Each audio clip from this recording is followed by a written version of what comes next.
Welcome friends, स्वागत है आप सभी का हमारे यूट्यूब चैनल केजी फंडा में। दोस्तों, हम लोगों ने अभी तक झारखंड की संथाल जनजाति एवं उरांव जनजाति का लेक्चर देखा। अब हम देखेंगे झारखंड की तीसरी सर्वाधिक प्रमुख जनजाति जो है वह है मुंडा जनजाति, और उसके बारे में आज हमारा क्लास रहेगा। पूरा कंप्लीट लेक्चर है। अगर ये वीडियो में आप हमारे साथ आखिरी तक बने रहते हैं तो आपको ना ही मनीष रंजन, ना ही लुसेंट, ना ही स्पर्धा, ना ही मार्केट की कोई पुस्तक देखने की आवश्यकता है। बस हमारे साथ आप बने रहें दोस्तों आखिरी तक।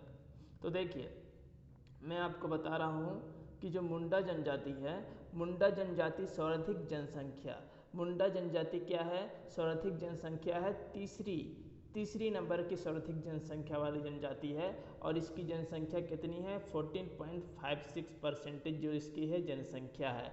आपको बताया था 18.14 जनसंख्या किसकी है? उरांव की है। तो मैं अभी उरांव की चर्चा नहीं करूंगा, आप हमारे पिछले वीडियो में जाके देख लीजिए। अभी हम बस मुंडा जनजाति के बारे में पढ़ेंगे। तो 14.56% जो है इसकी जनसंख्या की कुल आबादी का जो परसेंटेज है वो 14.56% है। ये तीसरी सर्वाधिक जनसंख्या वाली जनजाति है। ठीक है। मुंडा का सामान्य अर्थ क्या होता है? मुंडा का सामान्य अर्थ होता है विशिष्ट व्यक्ति, यानी जो विशिष्ट व्यक्ति है उसे हम मुंडा कहते हैं। मतलब गांव का राजनीतिक प्रमुख, मतलब गांव का जो राजनीतिक प्रमुख होता है उसे हम बोलते हैं मुंडा, यानी विशिष्ट व्यक्ति। या कोलेरियन समूह से संबंधित है। ये कौन सा समूह से संबंधित है? अगर क्वेश्चन में आएगा कि ये मुंडा जनजाति कौन से समूह से संबंधित है, आपको बोलना है कोलेरियन समूह से संबंधित है। मुंडा स्वयं को क्या कहते हैं? मुंडा स्वयं को होड़ोक्को कहते हैं। होड़ोक्को कहते हैं स्वयं को होड़ोक्को। होड़ोक्को का मतलब क्या होता है? मनुष्य होता है। होड़ोक्को का मतलब मनुष्य होता है तथा अपनी भाषा को होड़ो जागर कहते हैं। अपनी भाषा को क्या कहते हैं? होड़ो जागर कहते हैं। बहुत इंपॉर्टेंट है, इसे भी आप कर लीजिए क्योंकि ये एग्जाम में पूछ चुका है और आने वाले भी एग्जाम में पूछेगा कि ये मुंडा अपनी भाषा को क्या बोलते हैं। मुंडा अपनी भाषा को होड़ो जागर, और स्वयं को अपने आप को क्या बोलते हैं? तो अपने आप को बोलते हैं होड़ो को। ये पूछ चुका है कई बार और डेफिनेटली है, पूछेगा ही पूछेगा। नोट कर लीजिए। तमाड़ में रहने वाले, यानी कि तमाड़ में बुंडू तमाड़ है। तमाड़ में रहने वाले मुंडा को तमाड़िया मुंडा। ठीक है। रांची और जमशेदपुर के हाईवे के बीच में ये तमाड़ आपका पड़ता है। तो तमाड़ में रहने वाले को क्या बोलते हैं? मुंडा तमाड़िया मुंडा, सॉरी। तमाड़ में रहने वाले मुंडा को क्या बोलते हैं दोस्तों? तमाड़ में रहने वाले मुंडा को बोलते हैं तमाड़िया मुंडा बोलते हैं, या पातर मुंडा। दो नाम है इसका। तमाड़ में रहने वाले मुंडा को क्या बोलते हैं? तमाड़िया मुंडा या पातर मुंडा। याद रख लीजिए। मुंडा जनजाति को कोल के नाम से भी जानता है। ये पूछ चुका है एग्जाम में कि कौन सी जनजाति को कोल के नाम से भी जाना जाता है। तो मुंडा जनजाति को कोल के भी नाम से जाना जाता है, लेकिन ये कोल कहना जाना पसंद नहीं करते हैं। ये स्वयं को कोल कहा जाना पसंद नहीं करते हैं। ठीक है। यानी कोल एक तरह से ये गाली का प्रतीक इन्हें मानते हैं, तो इन्हें कोल कहा जाना पसंद नहीं है। इसे मुंडा जनजाति को कोल कहा जाना पसंद नहीं है। प्रोटो ऑस्ट्रेलाइट प्रजाति समूह से है। मुंडा क्या है? प्रोटो ऑस्ट्रेलाइट प्रजाति समूह से है। 90% आपके जो जनजाति है वो प्रोटो ऑस्ट्रेलाइट प्रजाति समूह से ही संबंधित है। ठीक है। तो मुंडा क्या है? प्रोटो ऑस्ट्रेलाइट प्रजाति समूह से संबंधित है। मुंडा जनजाति का सर्वाधिक केंद्र कहाँ है, यानी ज्यादातर ये कहाँ पे रहते हैं? तो ज़्यादातर ये मुंडा जनजाति जो है वो रांची में बसते हैं। तो रांची इनका सर्वाधिक केंद्र हो गया। ठीक है। रांची इनका कौन सा केंद्र हो गया? सर्वाधिक केंद्र हो गया। सकेंद्र रांची में है। आपसे पूछ सकता है कि रांची में सर्वाधिक आबादी में बसने वाली कौन सी जनजाति है? तो आपको लिखना है मुंडा जनजाति सर्वाधिक आबादी में रहती है। यह जनजाति केवल झारखंड में ही पाई जाती है। और मुंडा में एक खास बात यह है कि ये केवल और केवल झारखंड में ही पाई जाती है। ये कोई भी राज्य में नहीं पाई जाती है। और मुंडाओं द्वारा निर्मित भूमि को क्या बोलते हैं? जो मुंडा खुद के द्वारा भूमि को निर्मित करते हैं उसे कहते हैं खूट कट्टी भूमि। ये बहुत इंपॉर्टेंट है। खूट कट्टी भूमि किसे कहा जाता है? जो मुंडाओं द्वारा निर्मित जो भूमि होता है उसे क्या कहते हैं? एग्जाम में इस तरह से पूछेगा तो आपको याद रखना है, खूट कट्टी जो भूमि है उसे मुंडाओं द्वारा निर्मित भूमि को खूट कट्टी भूमि बोलते हैं। ठीक है, अब देखिए प्रशासनिक व्यवस्था में यानी एडमिनिस्ट्रेटिव व्यवस्था में खूट का आशय क्या है? खूट का मतलब होता है परिवार। ठीक है, यानी परिवार के द्वारा जो भूमि बनाते हैं। ठीक है, याद रखिए कि परिवार हो गया खूट, खूट का मतलब क्या हुआ? परिवार, और परिवार का जो भूमि है उसे बोलते हैं खूट कुट्टी भूमि। याद रख लीजिए, बहुत इंपॉर्टेंट है। इस जनजाति का अस्तित्व केवल और केवल झारखंड में है। ये भी मैं आपको बता चुका हूँ कि ये जनजाति का अस्तित्व केवल और केवल कहाँ है? झारखंड में ही पाए जाते हैं। मुंडा जनजाति में समगोत्री विवाह वर्जित है। मैं आपको बता चुका हूँ कि जितने भी जनजाति है 95% आप देखिएगा कि समगोत्री विवाह वर्जित होता है। ठीक है, समगोत्री यानी एक ही गोत्र से विवाह नहीं करते हैं। और विवाह का सर्वाधिक प्रचलित रूप क्या है? आयोजित विवाह है। आयोजित विवाह है उरांव लोग का भी सर्वाधिक प्रचलित विवाह है। जो उरांव जनजाति है, उरांव जनजाति है, उसका भी सर्वाधिक प्रचलित जो विवाह है वो आयोजित विवाह है। और मुंडा लोग का भी जो सर्वाधिक प्रचलित जो विवाह है वो आयोजित विवाह है। अब कुछ इंपॉर्टेंट बात है जो आपको याद रखना है, एग्जाम पॉइंट ऑफ व्यू से बहुत इंपॉर्टेंट है। कौन कौन से विवाह है उसके बारे में हम आपको दिखाते हैं। तो राजी खुशी विवाह, एक विवाह होता है राजी खुशी विवाह, वर वधु की इच्छा से होता है, यानी कि वर वधु की इच्छा से होता है, लड़का और लड़की दोनों के मत से होता है। हरण विवाह यानी कि लड़की का हरण करके होता है, यानी किडनैप करके होता है। लड़की का किडनैप करके जो विवाह होता है उसे हरण विवाह कहते हैं। सेवा विवाह, लड़का को ससुर के घर सेवा करके वधु मूल्य यानी गोनोंग टका। तो मुंडा लोग का जो वधु मूल्य क्या कहते हैं? गोनोंग टका होता है। मुंडा लोग का वधु मूल्य क्या होता है? गोनोंग टका होता है। याद रख लीजिए कि मुंडा लोग का वधु मूल्य क्या होता है? गोनोंग टका, या कुरी गोनोंग भी इसे कहते हैं।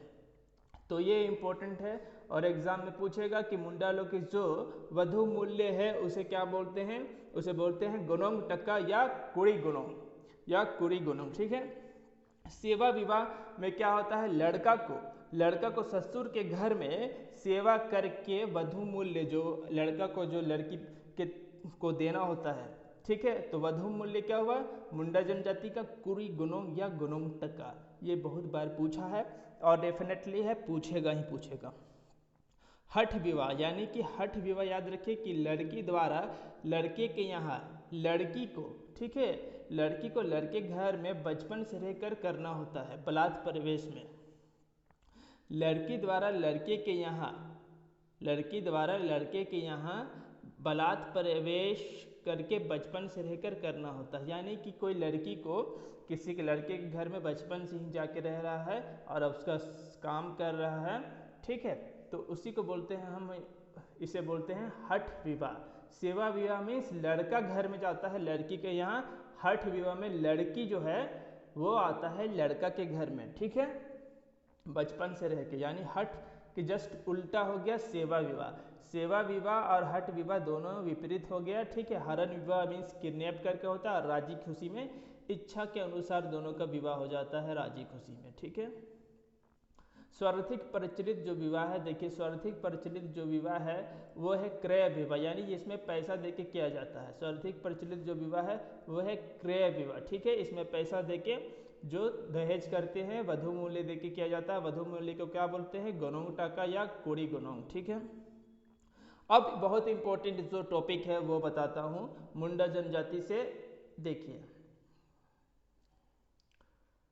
बहुत ही इंपॉर्टेंट है ये, इसका एक एक लाइन आपको याद रखना है। और अगर आपको इसका PDF कॉपी चाहिए तो आप हमें कमेंट करके आप हमें बता सकते हैं, हम आपको इसकी PDF कॉपी भी उपलब्ध करवा देंगे। ठीक है, तो देखिए युवागिरी जो है, युवागिरी मुंडा जनजाति का क्या है? गीती ओरा। उरांव जनजाति का धूम कोड़िया, संथाल जनजाति का घोटुल। उसी तरह युवागिरी जहाँ 11 से 13 साल के युवक और युवतियाँ जो होते हैं शादी तक 3 वर्षों में एक बार होता है जहाँ पे प्रवेश, और शादी तक ये वहाँ पे सदस्य रहते हैं जहाँ पे सांस्कृतिक और पारंपरिक शिक्षा दी जाती है। जनजातीय के उद्देश्य से यानी जनजातियों के बारे में सांस्कृतिक एवं पारंपरिक शिक्षा दी जाती है, उसी ही हम कहते हैं युवागिरी। तो युवागिरी को क्या बोलते हैं? गीति ओरा बोलते हैं। युवागिरी को क्या बोलते हैं? गीति ओरा। विवाह को क्या बोलते हैं? विवाह को बोलते हैं आरंडी। विवाह को बोलते हैं आरंडी, ठीक है। विवाह को बोलते हैं आरंडी। विधवा विवाह मानी जो लड़की का पति मर जाता है या उसका मृत्यु हो जाता है, ठीक है, तो उस लड़की का फिर से जो विवाह होता है उसे हम विधवा कहते हैं। तो विधवा विवाह को क्या बोलते हैं? विधवा विवाह को बोलते हैं सगाई। वधु मूल्य हो गया गनोंग टका या कुरु गनोंग। ऊपर मैं आपको बता चुका हूं कि वधु मूल्य क्या हुआ? कुड़ी गनोंग या गनोंग टका, जो भी ऑप्शन में रहा आप उसे टिक कर सकते हैं, दोनों ही सही है। अब देखिए जो इम्पोर्टेंट है जनजातियों के विषय में वो है ग्राम प्रधान को क्या बोलते हैं? गांव के प्रधान को वो उसे कहते हैं मुंडा, ठीक है। ग्राम पंचायत को हातू, गांव के पंचायत को क्या बोलते हैं? हातू। और ग्राम पंचायत के प्रधान को क्या बोलते हैं?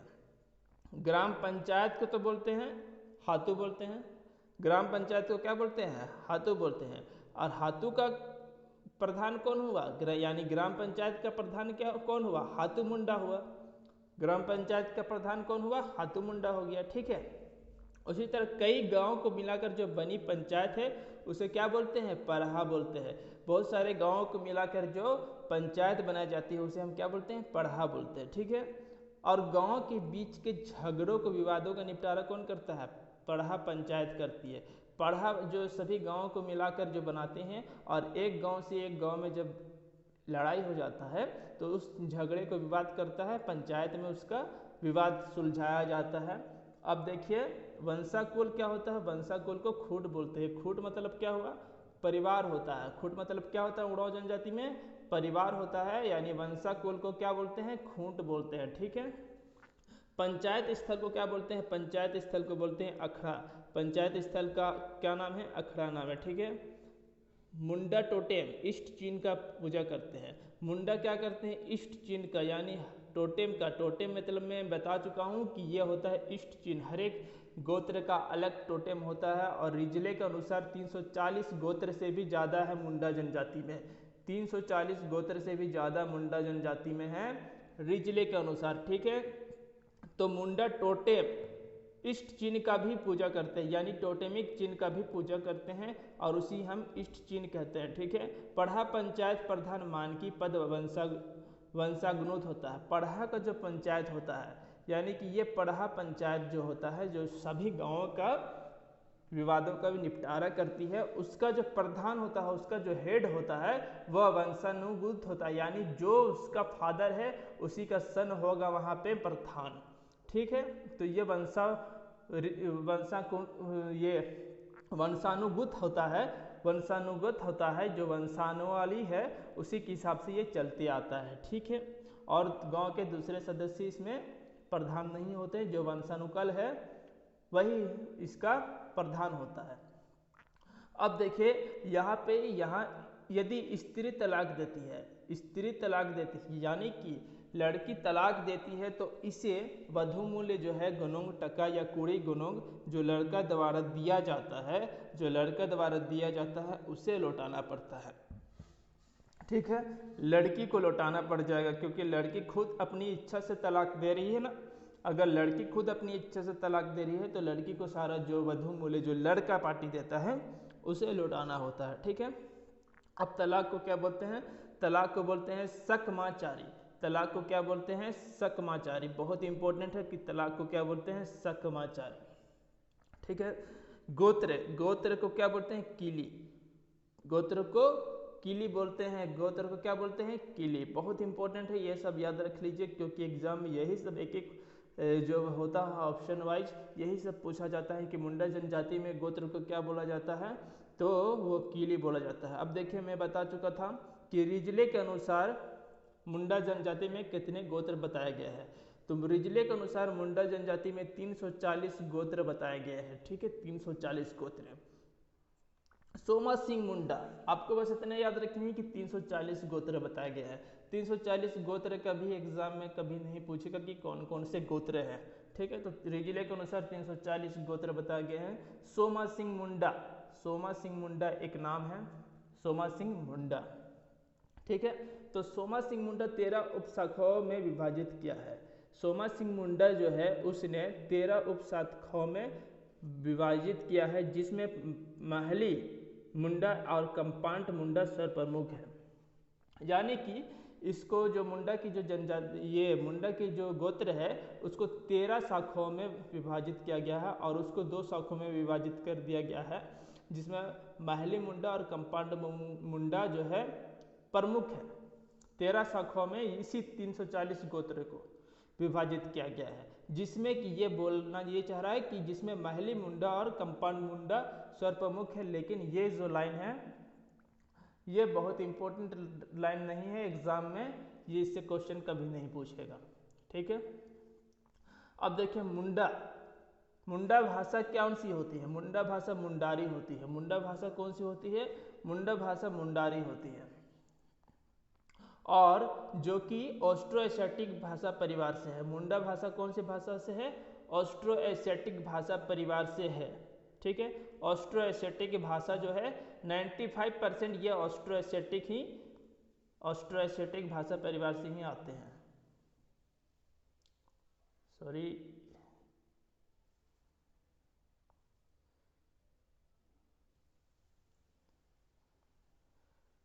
चलिए हमारा वीडियो बीच में दूसरे जगह चला गया था, ठीक है।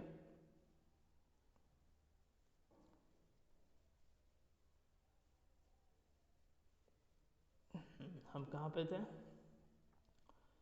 हाँ, यहाँ पे हम थे, ठीक है। तो प्रमुख भाषा मुंडारी भाषा जो ऑस्ट्रो एशियाटिक भाषा परिवार से आते हैं। सोसोबोंगा ये एक प्रकार का क्या है? सोसोबोंगा एक प्रकार का बेलेट है। ये बहुत बार पूछा है एग्जाम में कि सोसोबोंगा क्या है। आपको याद रखना कि सोसोबोंगा क्या है। सोसोबोंगा एक प्रकार का बेलेट है, एक प्रकार का बेलेट है। मुंडा जनजाति की प्रसिद्ध लोक कथा है जो इनकी परंपरा और विकास क्रम में प्रकाश डालता है।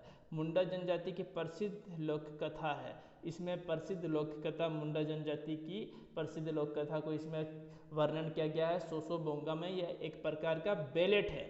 ये एक प्रकार का क्या है? बेलेट है। और प्रमुख पर्व कौन कौन से हैं? ये बहुत इंपॉर्टेंट है कि मुंडा जनजाति में प्रमुख पर्व कौन कौन से होते हैं। तो प्रमुख पर्व सरूल पर्व होता है जिसे बा पर्व कहते हैं। कर्मा पर्व होता है।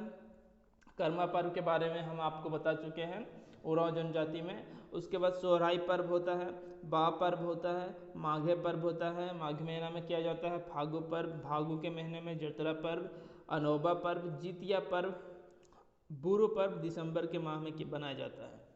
सारे पर्व के बारे में हम आपको कुछ ना कुछ बता चुके हैं पिछले वीडियो में। चलिए अब हम और कुछ नए पर्व को देखते हैं। रोवा पूना पर्व। रोवा पूना पर्व यानी कौन से पर्व है? ये धान रोपनी के समय में किया जाता है। रोवा पूना, देखिए रोवा पूना, ये जो पर्व है याद रख लीजिए कि ये कौन से समय में किया जाता है? ये धान के रोपने के समय में किया जाता है। जोम नवा पर्व, ठीक है। जोम नवा पर्व कौन सा? नए अनाज घर में आने के समय किया जाता है, जोम नवा पर्व, ठीक है। ये दो पर्व जो है बहुत इंपॉर्टेंट है। अब वस्त्र कौन कौन से वस्त्र पहनते हैं मुंडा जनजाति? वस्त्र बटो या केरिया पहनते हैं। उरांव जनजाति में केरिया पहनते थे। देखिए यहाँ पे एक है केरिया, उरांव जनजाति में केरिया है, लेकिन यहाँ पे मुंडा जनजाति में करैया है।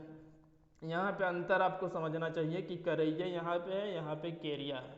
तो इससे भी आपका आप केरैया में अगर ऑप्शन टिक कर देते हैं ना तो ये फिर हो जाता है आपका उरांव जनजाति का। ये कौन सा जनजाति का हो जाता है? उरांव जनजाति का। लेकिन करैया यहाँ पे है, ये मुंडा जनजाति का है। तो ऑप्शन में आपको इस तरह से घुमा सकता है। इस चीज़ के बारे में आपको ध्यान रखना चाहिए कि करैया जो है वो मुंडा जनजाति का है, ठीक है। करैया जो है वो मुंडा जनजाति का है। और बटोय इसे बटोय भी कहते हैं, इसे बटोय भी कहते हैं और करैया भी कहते हैं, ठीक है। अब पारिया जो है महिलाओं द्वारा पहना जाने वाला वस्त्र है। पारिया जो है वो महिलाओं द्वारा पहना जाने वाला वस्त्र जो है उसे पारिया कहते हैं। उरांव में महिलाओं द्वारा पहने जाने वाला वस्त्र को खनेरिया कहते हैं। इसमें पारिया या, ठीक है, पारिया कहते हैं। ये सारी चीज़ जो है बहुत इंपॉर्टेंट हो जाता है। करैया रे है, देखिए रे पा रे या, बहुत इंपॉर्टेंट है। आप इसे समझ लीजिएगा एक बार। कि इसमें रे का यूज किया गया है, तो आप गलती नहीं करिएगा, ठीक है। मुंडा जनजाति परंपरागत रूप से एक जगह से दूसरी जगह पर प्रवास करते रहती है। मुंडा जनजाति है जो परंपरागत एक जगह से दूसरी जगह पे प्रवास करते रहती है। आर्यों के आक्रमण के बाद ये जनजाति आजमगढ़ यानी आजमगढ़ उत्तर प्रदेश में बढ़ गई। आर्यों लोग ने इस जनजाति पर आक्रमण किया था और ये जनजाति आजमगढ़ उत्तर प्रदेश में बस गई थी, ठीक है। चलिए वर्तमान में हम देखेंगे कि नंदनगढ़ बेतिया बिहार, रीजगढ़ राजगीर बिहार, अमेडंडा बुरमू झारखंड, ये यहाँ पे मुंडा जनजाति आके है, बसी हुई है। नंदनगढ़ बेतिया रीजगढ़, ठीक है, वर्तमान में वर्तमान में ये सारी जो जगह है ये बेतिया बिहार में है, ठीक है। नंदनगढ़ यहाँ पे आके जो बसी थी, आर्यों के आक्रमण के बाद जो मुंडा जनजाति आकर बसी थी ना, तो उसके बारे में यह बताया गया है कि नंदनगढ़ पड़ता है अभी बिहार का, रीजगढ़ पड़ता है राजगीर है, और अमेडंडा बुरमू को अमेडंडा कहते थे। तो ये उस समय की जो है ये सारे जगह के नाम हैं। रीजगढ़ यानी आज का राजगीर, ठीक है। नंदनगढ़ यानी बेतिया बिहार। तो ये वो सारी चीज़ें हैं। आर्यों के आक्रमण के बाद ये जनजाति आजमगढ़ यानी आजमगढ़ उत्तर प्रदेश में बस गई थी। देखिए ये वाली जो लाइन है ये बहुत इम्पोर्टेंट है और इससे क्वेश्चन बनेगा, ठीक है। सर्वप्रमुख जो देवता है उसके बारे में याद रखिए कि सर्वप्रमुख जो देवता है सिंहबोंगा है, जो सूर्य का प्रतिरूप है। वो क्या है? सूर्य का प्रतिरूप है। हाथूबोंगा जो है वो ग्राम का देवता है। हाथूबोंगा क्या है? हाथू मीन्स होता क्या है? हाथू मीन्स होता है ग्राम होता है, ठीक है। किसी जगह का नाम है सेरंगातू, तो हाथू मीन्स क्या होता है? ग्राम होता है, यानी हाथू का मतलब क्या हुआ? ग्राम देवता हो गया, ठीक है। हाथू बोंगा मतलब क्या हुआ? देवता हो गया, और हाथू मीन्स हो गया ग्राम हो गया। तो हाथू बोंगा मीन्स क्या हो गया? ग्राम का देवता, ठीक है। देशावाली मतलब वर्षा की सबसे बड़ी देवी कौन सी जनजाति की है? मुंडा जनजाति है। खुट हाहाकार यानी ओड़ा बेंगा क्या है? ओड़ा बेंगा कुल देवता। ओड़ा बोंगा क्या है? कुल देवता है खुट हाहाकार। इकिर बोंगा क्या है? इकिर बोंगा जल देवता है। और बुरु बोंगा क्या है? बुरु बोंगा पहाड़ देवता है। मुंडा पूजा स्थल को क्या बोलते हैं? मुंडा पूजा स्थल को बोलते हैं सरना बोलते हैं। मुंडा पूजा स्थल को क्या बोलते हैं? गांव का धार्मिक प्रधान पाहन होता है, जिसका सहायक कौन होता है? जिसका सहायक पनभरा या पुजार होता है। गांव का जो धार्मिक प्रधान जो होता है, ठीक है। मुंडा जनजाति का पूजा स्थल क्या है? सरना हुआ। मुंडा पूजा स्थल का, मुंडा का जनजाति का जो पूजा स्थल होता है वो सरना होता है। और गांव का धार्मिक प्रधान जो होता है वो हो जाता है पाहन। जो गांव का धार्मिक प्रधान जो पूजा पाठ कराता है ना गांव में, उसे पाहन कहते हैं। जिसका सहायक कौन होता है? पनभरा होता है या पुजार होता है, ठीक है। ग्रामीण पुजारी डेहरी, ठीक है। ग्रामीण पुजारी जो होता है उसे हम क्या बोलते हैं? डेहरी बोलते हैं। ग्रामीण का जो गांव का जो पुजारी होता है उसे हम क्या बोलते हैं? डेहरी कहते हैं। और धार्मिक प्रधान जो होता है यानी धर्म का प्रधान जो होता है उसे पाहन कहते हैं। पाहन का सहायक पनभरा या पुजार होता है। और ग्रामीण पुजारी यानी गांव का पूजा करने वाला जो होता है उसे हम डेहरी कहते हैं, ठीक है। झाड़ फूक करने वाले को देवड़ा कहते हैं। झाड़ फूक करने वाले को देवड़ा कहते हैं। जिस जगह में पूर्वजों की हड्डी दबी होती है शासन कहते हैं। ये इंपॉर्टेंट है, देखिए इसमें ये इंपॉर्टेंट है। उसके बाद सिंहबोंगा इंपॉर्टेंट है, देशावली इंपॉर्टेंट है, ठीक है।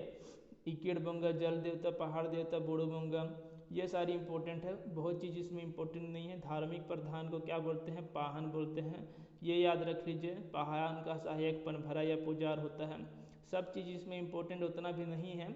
और लास्ट वाला जो है शासन में मृतक की स्मृति में जो पत्थर रखा जाता है उसे शासन दरी या हटगरी कहते हैं। ये बहुत इंपॉर्टेंट है और पूछ चुका है एग्जाम में, और इस बार भी पूछने की आशंका है। इस मुंडा जनजाति में मृतक की स्मृति में जो पत्थर रखा जाता है, ठीक है, उसे शासन दरी कहते हैं, ठीक है। जो पत्थर रखा जाता है उसे शासन दरी कहते हैं या हटगड़ी कहते हैं। और जिस जगह में पूर्वजों की हड्डी दबी होती है उसे शासन कहते हैं। ये इंपॉर्टेंट है। छाड़ फूक जो करता है उसे क्या बोलते हैं? देवड़ा कहते हैं। उसे क्या बोलते हैं? मुंडा जनजाति में देवड़ा कहते हैं, ठीक है। तो ये आप स्क्रीनशॉट लेके रख लीजिए, आपको याद करने में आसानी होगी, ठीक है।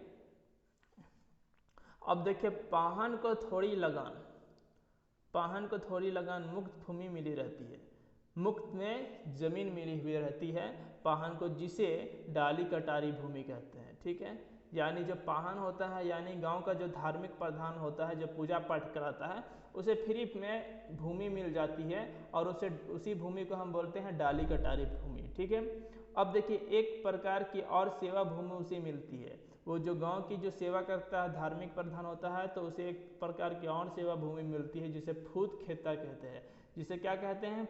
भूत खेता कहते हैं। भूत खेता यानी जिसकी उपज या आय से भूत प्रेत की पूजा व्यवस्था चलती रहती है। जिसकी उपज से यानी उस भूमि में अगर कुछ उपज हुआ या इनकम हुआ उस भूमि से, तो भूत प्रेत की पूजा व्यवस्था चलते रहती है। जैसे गांव में कुछ भी भूत प्रेत या जादू टोना हुआ तो उसकी पूजा व्यवस्था चलते रहती है। पशु जो होता है, पशु पूजा हेतु आयोजित त्यौहार को सोहराय कहते हैं। जो पशु पूजा जो होता है उसके लिए आयोजित जो त्यौहार है उसे हम क्या कहते हैं? सोहराय कहते हैं। सभी अनुष्ठानों में हड्डिया एवं रान का प्रयोग होता है। रान क्या होगा? हरिया। रान मतलब होता है हरिया, ये हरिया है। तो सभी अनुष्ठानों में हरिया एवं रान का प्रयोग किया जाता है। रान या हरिया इनका क्या है? सर्वाधिक प्रिय पेय है। सर्वाधिक प्रिय पेय यानी पीने के लिए सबसे सर्वाधिक प्रिय है।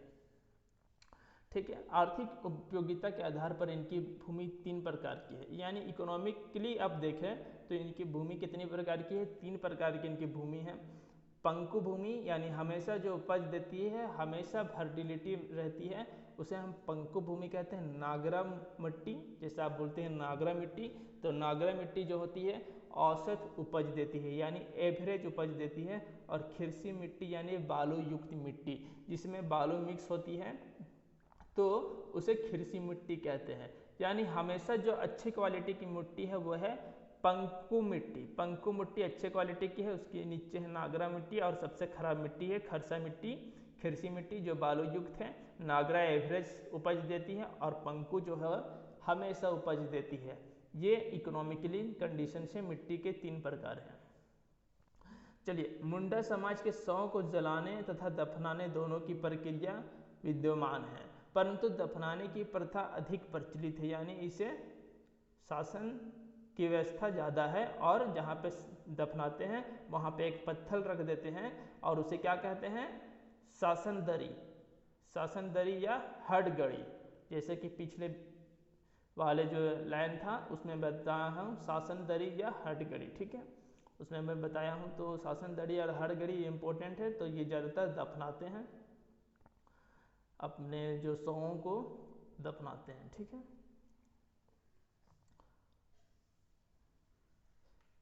अब मुंडारी साहित्य के बारे में चर्चा करते हैं और ये लास्ट टॉपिक है इस वीडियो का, लेक्चर का।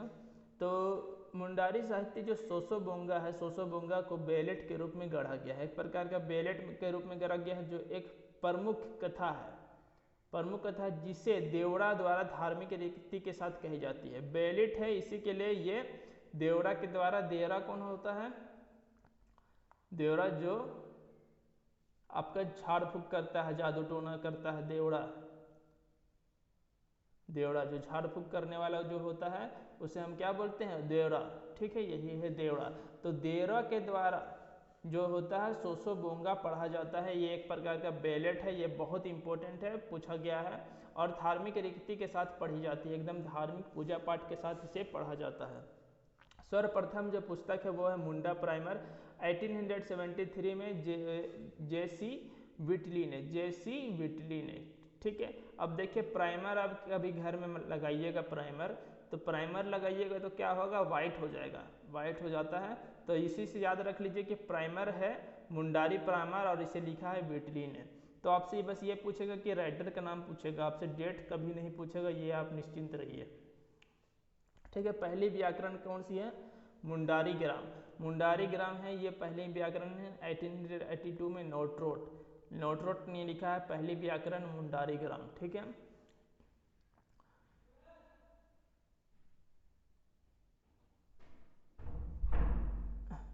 प्रमुख पुस्तकें मुंडाज एंड दियर कंट्रीज। प्रमुख पुस्तकें जो है वो है मुंडाज एंड दियर कंट्रीज, जिसे लिखा है AC रॉय ने। इंसाइक्लोपीडिया मुंडारिका लिखा है हाफमैन ने। ये सारी चीज़ बहुत इंपॉर्टेंट है। इंसाइक्लोपीडिया मुंडारी का किसने लिखा? हाफमैन ने लिखा है। मुंडारी फोकटेल, पी के मित्रा, पी के जैसे फॉकटेल होता है यानी कोकटेल होता है, तो कोकटेल को हम क्या करते हैं? पीते हैं, यानी पी के आप बोलते हैं, तो पी के मित्रा ने लिखा है मुंडारी फोकटेल ने को। बज रही बांसुरी व सोसा बोंगा व मुंडारी लोक कथा जगदीश तिरन्ना गुप्त त्रिगुणियायत। जगदीश त्रिगुणियायत ये बहुत इंपॉर्टेंट है, बहुत ही बार इसे पूछा गया है। जगदीश त्रिगुणायत। मुंडारी लोक कथा किसने लिखी है? बजरी बांसुरी किसने लिखी है? एवं सोसा बोंगा किसने लिखा है? चंगा दूरंट किसने लिखा है? बलदेव मुंडा। चंगा दूरंट किसने लिखा है? देखिए ये चंगा दूरंट है, ये लिखा है बलदेव मुंडा ने लिखा है। ठीक है।